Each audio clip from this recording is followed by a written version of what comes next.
Udah mulai lanjut. Assalamualaikum warahmatullahi wabarakatuh. Perkenalkan, nama saya Rizky Dwi Saputra. Saya, saya akan mempresentasikan tentang pengenalan vektor dalam bidang IT. Kelompok dengan anggota yang pertama adalah Ruli Fahreji Nugraha dengan NIM 2262010111. Yang anggota kedua saya sendiri Muhammad Rizky Dwi Saputra dengan NIM 2262010110. Anggota ketiga Rahmatullah Satria Pratama dengan NIM 2262011024. Selanjutnya,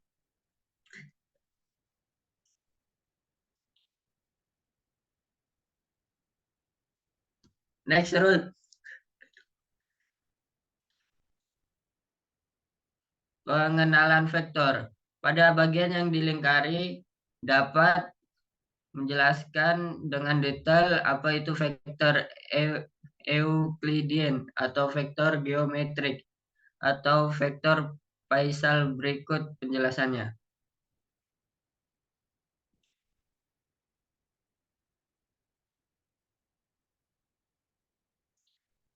Vektor Euclidean vektor dalam geometrik tiga dimensi dengan ukuran dan arah.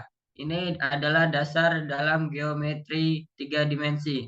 Jadi, vektor Euclidean adalah representasi matematis dan perubahan posisi atau perpindahan dalam ruang tiga dimensi.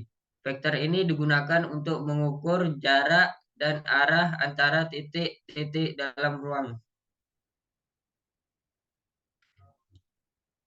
Yang kedua, vektor geometris. Vektor yang menggambarkan perubahan posisi dalam ruang tiga dimensi.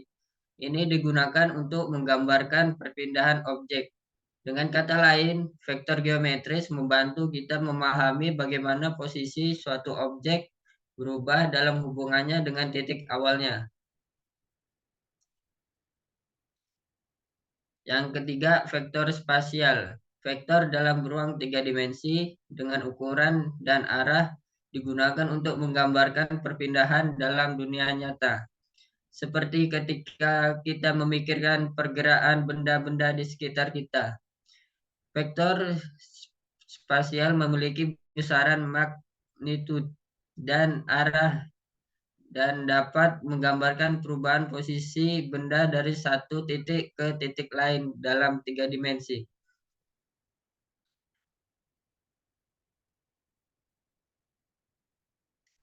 Menambahkan penjelasan pada contoh vektor. Terdapat kecepatan, akselerasi, gaya, kenaikan atau penurunan suhu. Di situ tidak dijelaskan apa hubungannya dengan konsep vektor dengan empat contoh barusan. Yang pertama, kecepatan. Kecepatan adalah besaran vektor yang menggambarkan perubahan posisi suatu objek dalam satu waktu tertentu. Ini memiliki dua komponen, yaitu besaran kecepatan, misalnya 30 meter per sekon, dan arahnya misalnya ke utara. Kecepatan penting karena mempertimbangkan arah pergerakan.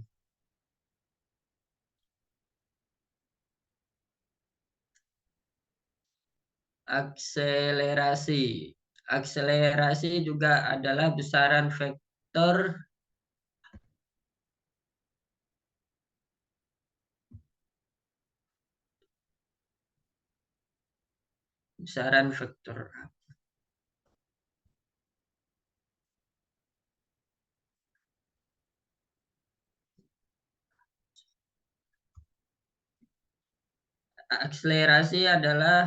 Akselerasi juga besaran vektor.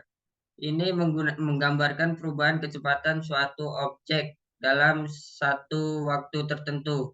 Akselerasi dapat berubah arah dan besarnya.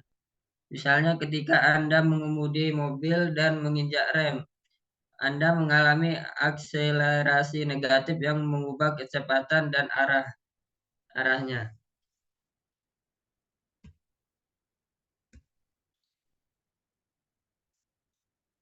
Yang ketiga,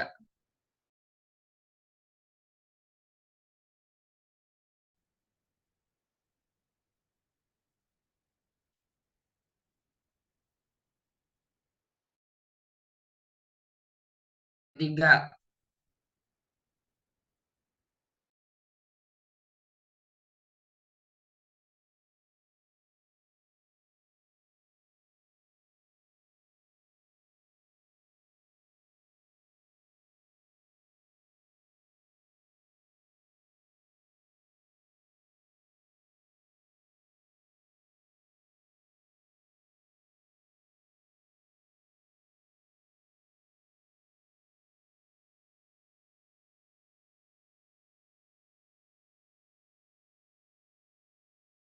Satria bisa dilanjutkan. Rizky kayaknya disconnect gitu. Dari nomor 3 yang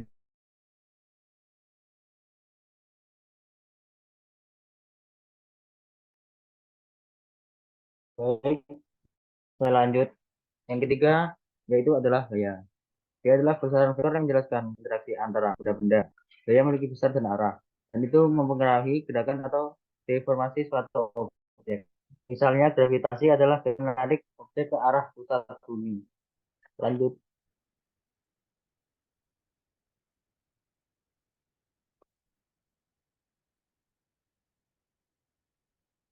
Dan yang keempat, kenaikan atau penurunan suhu. Suhu adalah besaran skala yang berarti tidak memiliki arah.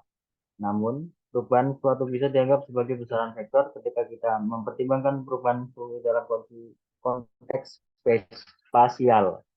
Misalnya, jika kita mengukur suhu di berbagai titik dalam suatu ruangan, kita dapat menggambarkan perubahan suhu sebagai vektor yang menunjukkan bagaimana suhu berubah dari suatu titik ke titik lainnya dalam ruangan. Next.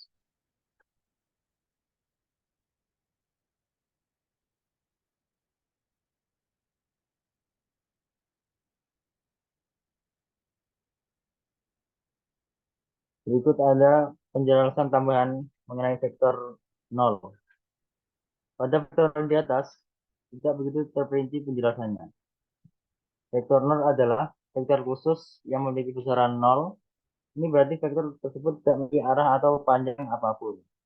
Dalam ruangan 3 dimensi, koordinat vektor 0 adalah 0,0,0 yang menunjukkan bahwa tidak ada perpindahan dalam arah sumbu X, Y, atau Z. Vektor 0 sering diasosiasikan dengan titik asal 0,0,0 dalam sistem koordinat. Dapat dilihat pada contoh gambar di samping, pada titik merah itu adalah yang dimaksud dari vektor 0.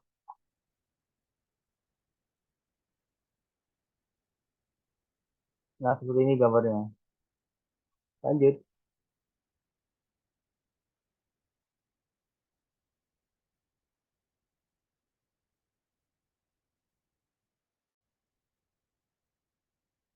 Vektor satuan adalah vektor ruang yang telah diberikan di dalam sumbu X.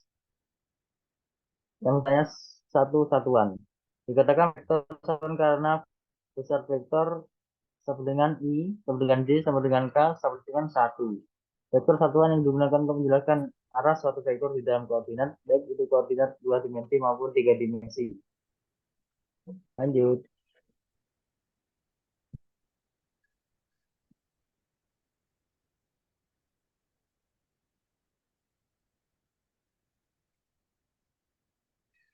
Nah, Nah, ini selanjutnya saya akan menjelaskan.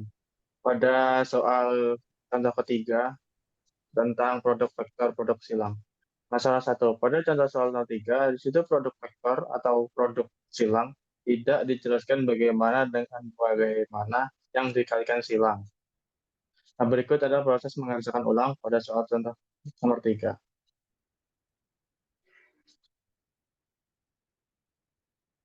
Yang pertama diketahui vektor A 3, min 1, 2, dan vektor B yaitu 1, min 2, dan 3. Kemudian kita jabarkan produk vektor atau produk silang A aksen tambah B aksen sama dengan yang di atas ini vektor A yaitu 3, negatif 1, dan 2. Yang ini vektor B yaitu 1, negatif 2, dan 3. Pada bagian di samping itu ditambahkan I dan J di samping untuk melakukan perkalian silang. Dapat dilihat kita mengambil pada lingkaran merah kemudian taruh di samping kanan. Nah, pada bagian ini kita mengambil I dan J-nya saja, kemudian kita taruh di sini. Oke, selanjutnya kita salingkan silang. Setelah itu maka proses penyilangan dapat dilihat pada panah merah dan panah biru. Yang pertama, selanjutnya. Yang pertama yaitu dari kiri terlebih dahulu, I dikali negatif 1 dikali 3 sama dengan negatif 3. Selanjutnya ditambah C dikali 2 dikali 1 sama dengan 2C. Kemudian ditambah lagi K dikali 3 dikali negatif 2. Jadi sebenarnya negatif 6K. Nah, selanjutnya yang ini, karena dia berlawanan dari arah merah, maka kita kasih negatif di sini. Yang pertama aja K dikurang dikali negatif 1 dikali 1 sama dengan negatif 1K dikurang I dikali 2 dikali negatif 2 sama dengan negatif 4I. Yang terakhir yaitu dikurang C dikali 3 dikali sama dengan negatif 9C. Selanjutnya kita kelompokkan di sini negatif 3I ditambah 4I, 2C dikurang 9C, dan 6K ditambah 1K. Dan hasilnya yaitu A aksen tambah B aksen sama dengan 1I dikurang 7C dikurang 5K. Setelah semua nilai dengan variabel yang sama dijumlahkan, berikutnya ada hasilnya yaitu A aksen tambah B aksen sama dengan 1I dikurang 7C dikurang 5K. Lanjutan lalu, dari dalam kurung A aksen tambah B kurung sama dengan akar 1 kuadrat ditambah negatif 7 kuadrat ditambah negatif 5 kuadrat. Kita sederhanakan lagi jadi 1 ditambah negatif 49 ditambah 4 negatif 25. Maka hasilnya sama dengan A aksen tambah B aksen sama dengan 75 kuadrat. Kita sederhanakan lagi jadi 5 pangkat 5 akar 3 kuadrat. Ya, 5 akar 3. Nah, selanjutnya itu mencari magnitude dari vektor A dan B. Di sini vektor A aksen sama dengan 3 kuadrat ditambah negatif 1 kuadrat ditambah 2 kuadrat. Kita sederhanakan lagi, A sama dengan 9 dari 3 pangkat 2 ditambah negatif 1 ditambah 4. Kita sederhanakan sama dengan akar 14. Selanjutnya yang vektor B aksen sama dengan 1 kuadrat ditambah negatif 2 kuadrat ditambah negatif 3 kuadrat. Kemudian B aksen sama dengan akar 1 tambah negatif 4 tambah 9 sama dengan 14 kuadrat. Sin tak terhingga sama dengan A aksen tambah B aksen, A aksen kali B aksen. Sin tak terhingga sama dengan 5 kuadrat 3 per 14 kuadrat dikali 14 akar 14. Atau tak terhingga sama dengan sin negatif 1 sama dengan 5 akar 3 per 14. Jadi nilai produk vektor adalah di mana 0 tak terhingga adalah sudut antar vektor. Namun kita tidak mengetahui sudut antar vektor sehingga dapat digunakan metode perkalian lain. A dot B sama dengan 3I dikurang 1C ditambah 2K. Di dot dikali 1I dikurang negatif 2C tambah 3K. AB sama dengan 3I tambah 2C tambah 6K. AB sama dengan 3 tambah 2 tambah 6. AB sama dengan 11. Jadi nilai produk vektor adalah A aksen tambah B aksen sama dengan 1I dikurang 7J dikurang 5K. Dan nilai produk titik atau skalar vektornya adalah A dot B aksen sama dengan AB cos tak terhingga. Ya, itu mungkin itu saja dari kelompok kami mengenai penjelasan detail yang menurut kelompok kami ini kurang detail. Ketika ada salah dalam penjelasan berkata, mohon maaf. Mungkin dari itu saya. Wassalamualaikum warahmatullahi wabarakatuh.